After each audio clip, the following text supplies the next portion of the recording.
අද මම ඔයගලන්ට පෙන්වන්න යන්නේ හයි ප්‍රෙෂර් මැෂින් එකක් කොහොමද වැඩ කරගන්නේ කියලා. ඉතින් මේකෙන් ඔයගලන්ට පෙන්නනවා හයි ප්‍රෙෂර් මැෂින් එක සෙට් කරගන්න විදිහ, ඒ වගේම ක්ලීනින් ටෙස්ට් එකකුත් කරනවා. ඉතින් මම මේකට යූස් කරන්නේ normal tap water pressure එක. ඉතින් මේ මැෂින් එකට ෆිල්ටර් එකක් එනවා. අනිවාර්යෙන් ෆිල්ටර් එකක් එනවා. මොකද මේ ෆිල්ටර් එක අනිවාර්යෙන්ම මැෂින් එකට සෙට් කරලාම තියන්න. හේතුව තමයි මොනවා හරි රොඩු කෑලි ගියොත් ගන් එක බ්ලොක් වෙනවා. එතකොට ප්‍රෙෂර් එක නැති වෙනවා ඔයගලන්ට. ඉතින් මම මේ කරන්නේ හෝස් එක සෙට් කරගන්න එක. සාමාන්‍ය හෝස් එකක් අඩි 16ක් 20ක් වගේ දිග ප්‍රමාණයක් එනවා.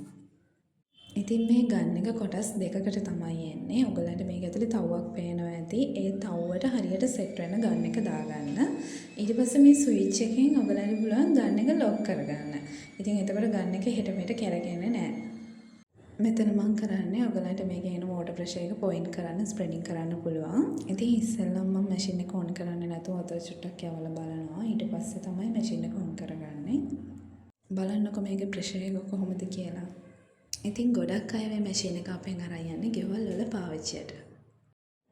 ඉතින් තාප්ප පොළව වගේ දියසවල් බැඳිච්ච තැන් ඉතාමත් පහසුවෙන් ක්ලීන් කරගන්න පුළුවන්. ඒ වගේම තමයි කාර්, බයික් වගේ දේවල් හරිම ලේසියෙන් ඔයගලන්ට වොෂ් කරගන්න පුළුවන්. මොකද මේකේ ලොකු වෝටර් ප්‍රෙෂර් එකක් එනවා.